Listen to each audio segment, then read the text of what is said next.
नारद संचार आर्थिक समाचार के इस ताज़ा अंक में सभी दर्शकों का एक बार फिर से स्वागत है। आज भगवान धन्वंतरी जयंती है। भगवान धन्वंतरी को आयुर्वेद का देवता माना जाता है। यही वजह है कि इस दिन को देश में और दुनिया के कई देशों में आयुर्वेद दिवस के रूप में मनाया गया है। आज पूरी दुनिया में 9वां आयुर्वेद दिवस मनाया गया। इस अवसर पर प्रधानमंत्री नरेंद्र मोदी ने देश में चिकित्सा के क्षेत्र में अनेक महत्वपूर्ण योजनाओं की शुरुआत की। कई स्वास्थ्य परियोजनाओं का शिलान्यास किया गया और कई योजनाओं का दायरा बढ़ाया गया। इससे देश में स्वास्थ्य ढांचे के विस्तार की दिशा में एक बड़ी पहल हुई है।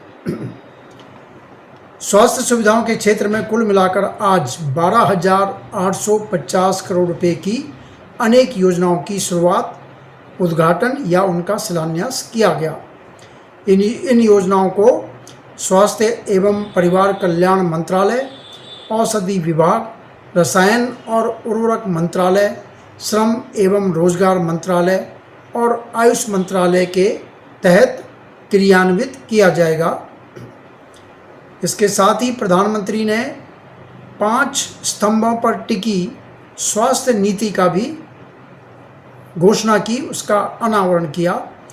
इसमें जो 5 स्तंभ उन्होंने गिनाए हैं कि बीमारी से पहले तो बचाव के प्रयास हों, उसके लिए सुविधाएं हों, बीमारी का जल्द पता लगाया जाए, उसका सस्ता इलाज हो, दवा की बेहतर व्यवस्था हो, छोटे शहरों में डॉक्टरों की संख्या बढ़ाई जाए तथा स्वास्थ्य सेवाओं के क्षेत्र में प्रौद्योगिकी का बढ़ चढ़कर इस्तेमाल हो, उसमें प्रगति हो। तो ये 5 चीज़ें, 5 जो स्तंभ हैं, ये इनको स्वास्थ्य नीति का जो है मेन उनका पहलू माना गया है। 2024-25 के केंद्रीय बजट में स्वास्थ्य मंत्रालय के लिए करीब 1 लाख करोड़ रुपए का बजट रखा गया है, जो कि इससे पिछले साल की तुलना में 13% अधिक है। तो प्रधानमंत्री ने आज नई दिल्ली में अखिल भारतीय आयुर्वेद संस्थान में ये कार्यक्रम जो आयोजित किया गया था, उसमें कहा कि किसी भी देश की प्रगति उसके नागरिकों के स्वास्थ्य से जुड़ी होती है। यानी नागरिकों का स्वास्थ्य ठीक होगा तो देश अच्छी प्रगति करेगा। स्वास्थ्य सुविधाएं बेहतर होनी चाहिए बच्चों के लिए, माताओं के लिए और नागरिकों के लिए। और यही वजह है कि उनकी सरकार स्वास्थ्य सेवा क्षेत्र पर लगातार ध्यान दे रही है।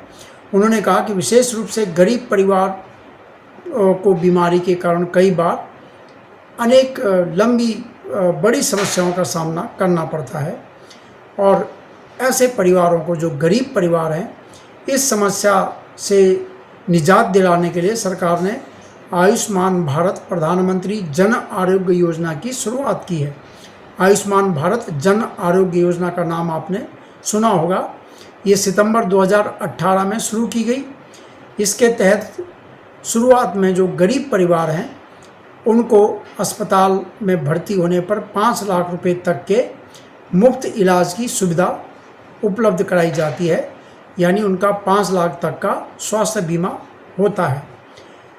इस योजना के प्रधानमंत्री ने बताया कि इस योजना में अब तक 4 करोड़ लोगों को, 18 से लेकर अब तक 4 करोड़ लोगों को इसका लाभ मिल चुका है। समय समय पर इस योजना का विस्तार होता रहा है।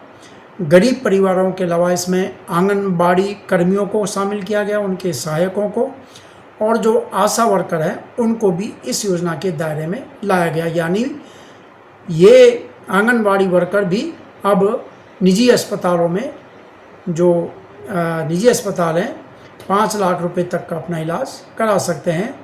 और अब इस योजना में आयुष्मान वय वंदन कार्ड के माध्यम से 70 वर्ष से अधिक आयु के सभी तरह के बुजुर्ग, मतलब हर वर्ग के बुजुर्ग, अब तक तो गरीब परिवारों के थे, लेकिन अब उनकी चाहे कितनी भी इनकम हो, किसी भी वर्ग के हों, किसी भी जाति के हों, 70 वर्ष और उससे अधिक के बुजुर्ग पुरुष और महिलाओं को इसमें शामिल कर लिया गया है।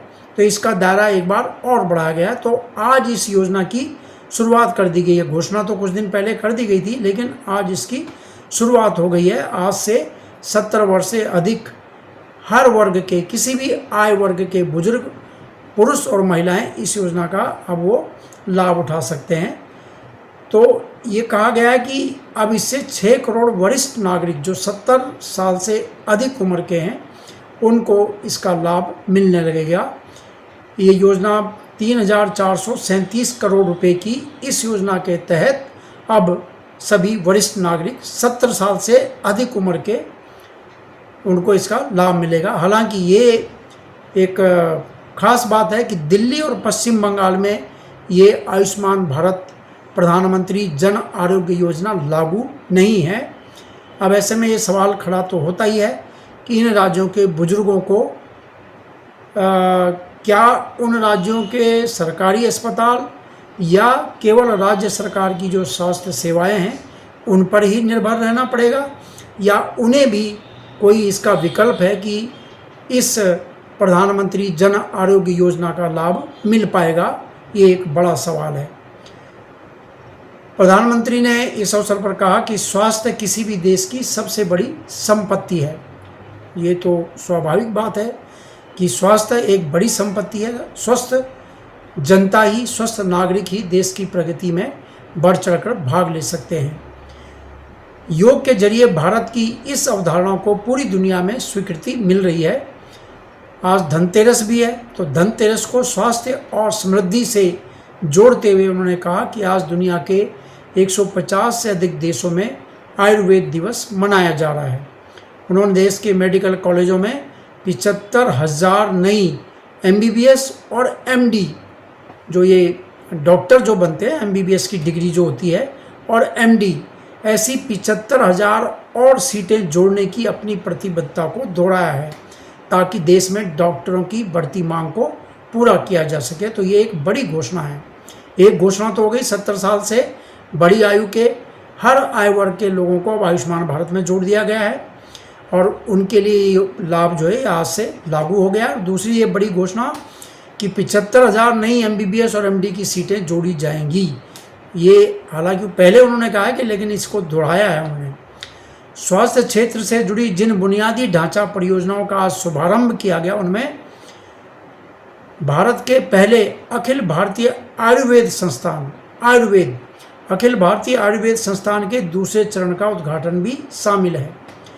इसके अलावा भुवनेश्वर उड़ीसा में केंद्रीय दवा परीक्षण प्रयोगशाला, मध्य प्रदेश में मंदसौर, नीमच और सिवनी में 3 मेडिकल कॉलेज, चिकित्सा उपकरणों और दवाओं के उत्पादन के लिए PLI